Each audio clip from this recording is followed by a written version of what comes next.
지금 손흥민 선수 얘기까지 등장했기 때문에 그 우리나라 축구 선수를 대표하는 3명의 전설이라고 뽑으면 이른바 손차박 얘기가 있잖아요. 여기에 손흥민 선수와 차범근 감독 그리고 박지성 선수. 박지성 선수의 자서전 내용이 이번 사건을 계기로 재조명되고 있습니다. 먼저 박지성 선수의 아버지의 목소리를 잠시 듣고 오겠습니다. 지성이는 올바른 사람인데 아버지가 저러고 다니면 안 된다는 혹시라도 그런 어떤 핀잔을 들을까 봐서 난 15년 정도는 아예 공개적인 자리에 가서 술을 또 그런 아버지 모습을 보고 아들도 이제 그런 쪽으로 절제를 할 수밖에 없었겠네요. 어린애들이 판단이 좀 안 서 있을 유학이 있잖아요. 뭐 예를 들어 초등학교, 중학교 뭐 이때 네. 그때는 부모가 결정을 해줘야 된다고 생각해요. 부모가 자제를 시켜서 정말 필요한 곳에 보내줄 수 있는 그런 결단력이 정말로 필요하다고 생각합니다. 손흥정 감독도 인정했잖아요. 사실 시대의 변화를 읽지 못한 거에 대해서는 잘못됐다는 취지의 얘기. 이현정 의원님. 네.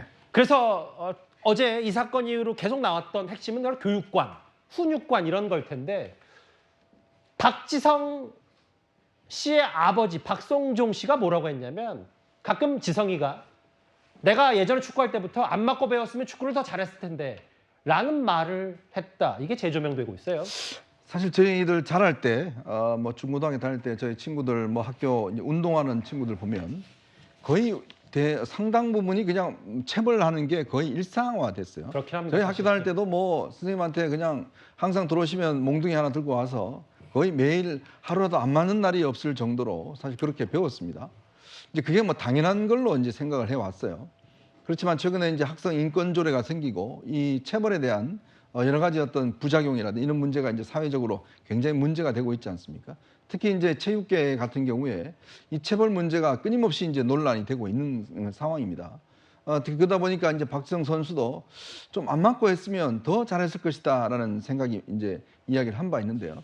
그러다 보니까 점점 이제 이 좀 더 운동을 잘하는 선수들 같은 경우는 이제 해외로 이제 먼저 진출해서 거기서 이제 배우는 거거든요. 그리고 이게 우리나라 운동 선수들이 이제 외국 선수들과 좀 차이 나는 게 뭐냐면 일정 정도 어느 성과를 딱 거두면 그 다음부터는 별로 그렇게 어떤 흥미를 잃어버리는 이런 게 있습니다. 워낙 이제 어떤 하나의 목표를 향해서 쭉 달려오다 보니까 그게 달성이 되면 거기서 끝나버리는 성적 지향주의잖아요. 그렇죠. 사실. 이게 뭔가 스포츠가 이게 자신의 어떤 삶과 함께 한다는 걸로 되어 있어야 되는데 이제 그렇지 않다 보니까 즐기면서 해야 되는데 정말 매일 맞으면서 어떤 일을 하다 보니까 결국 목표를 이루고 난 뒤부터는 흥미를 잃어버리는 뭐 이런 현상들이 많이 벌어지거든요. 그러니까 이번 일도 저는 어떤 그런 시대적인 상황에 비춰서 발생한 일이라고 봅니다.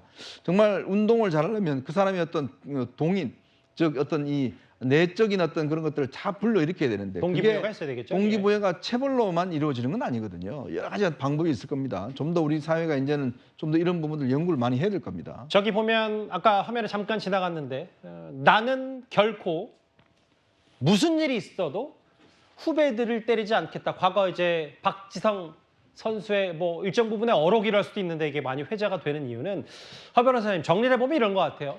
분명히 손흥정 감독 스스로도 억울할 거예요.